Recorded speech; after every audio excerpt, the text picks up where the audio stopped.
So if we turn to what's happening now in OpenStreetMap, we run a lot of mapping parties. This is a photo from a recent mapping party in San Francisco, where we had a good 30 people along.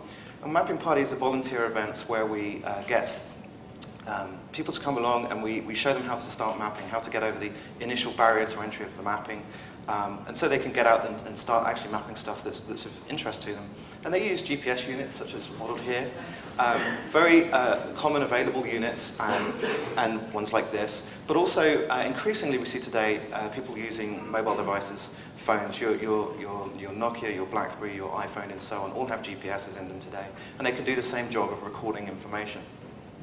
And if we look at what that information is, it's GPS traces. As you're walking around with a GPS device, it's dropping a trail of dots of where you are, sort of like Hansel and Gretel dropping breadcrumbs as they walked along. And that's stored in the device, much as you see here.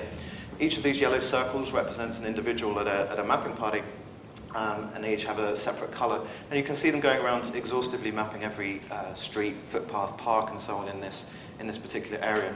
And as they're going so, the GPS is recording the locations, which are shown here.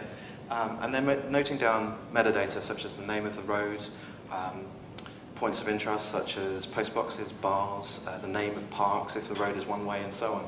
And then they come back and we show those volunteers how to turn that into the map that you see now. So you can see that very quickly, with just a few volunteers, we can produce some pretty amazing maps, really richly detailed, entirely from volunteer effort. So if we take a step back and look at the whole world, and then we'll zoom into where we are today. In OpenStreetMap, you can see country outlines, coastal outlines, and so on. As you go in, you start to see cities. The outlines of the countries get more detailed. As we go in a little bit further, you can see in OpenStreetMap the amazing volunteer data that's been added of every arterial road, motorways, autobahns, primary and secondary roads, and so on. And as we go further in, you start to see major points of interest appear, such as airports, Heathrow, Gatwick, and so on. And about here, you start to really feel the texture of the map, right? All these slight different shades of green representing different things like forest land, parks, golf courses, and so on. Again, all volunteer contributed. And then as we start to zoom into the actual area of London where we are, you can really start to see the amazing detail of the map, every single footpath in the royal parks, every footpath in many of the squares in London. And now you start to see some of the points of interest again that are more relevant to you on a local level. So transport, where's the train station, where are the train lines? And of course, where are the pubs? Where are the banks? Where are the ATMs, and so on. And as we go deeper still, you can see this building is, of course, here, down complete to every single footpath, which is pretty stunning. Again, all volunteer contributed. And finally, one of my favorite examples is Havana in Cuba. I often show people OpenStreetMap and sort of want to let them lead the way and say, where would you like to look on the map? And one particular person a little while ago said, I want to look at Cuba. And this has happened a few times now, but I said, look, we're doing really well in the United States. We have a great community in Europe and so on, but there's no reason to expect there's going to be data in Cuba. But we zoom in and we find just this incredible data that people have been contributing in the same way as everybody else in OpenStreetMap to make just an amazing, incredible map.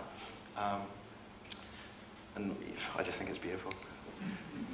So to close, I've shown you that OpenStreetMap is producing just an amazing, rich, broad and deep map of the world through its pretty incredible volunteer community. And I think that map is an excellent base for the new amazing services that CloudMade is providing. And I'd like to invite my co-founder Nick up to take you through those.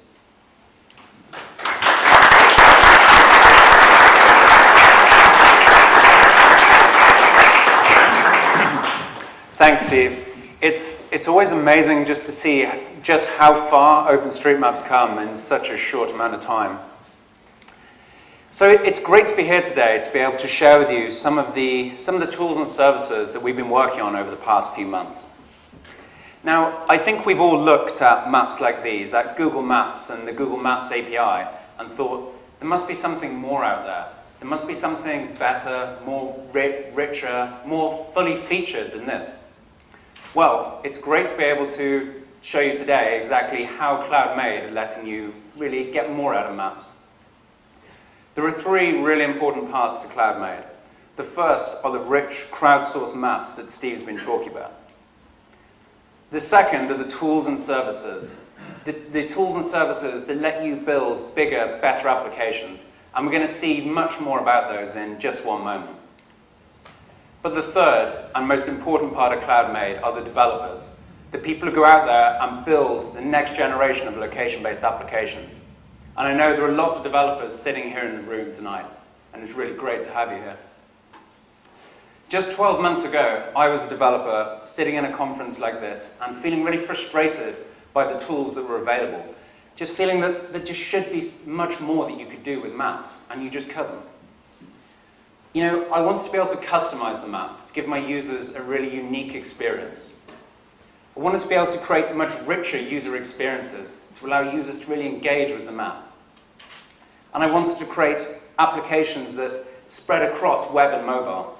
But I couldn't. There just weren't the tools there. I was either blocked by technical limitations, or I was blocked by licensing restrictions. And as I felt my frustrations, I was talking to other developers, and they were saying exactly the same thing. And over the past few months at CloudMade, we've been talking to lots of developers, and we keep hearing these same few things coming up. And I'm sure there are lots of other things that are frustrating developers out there. So please, come and find any of the CloudMade guys who are here tonight.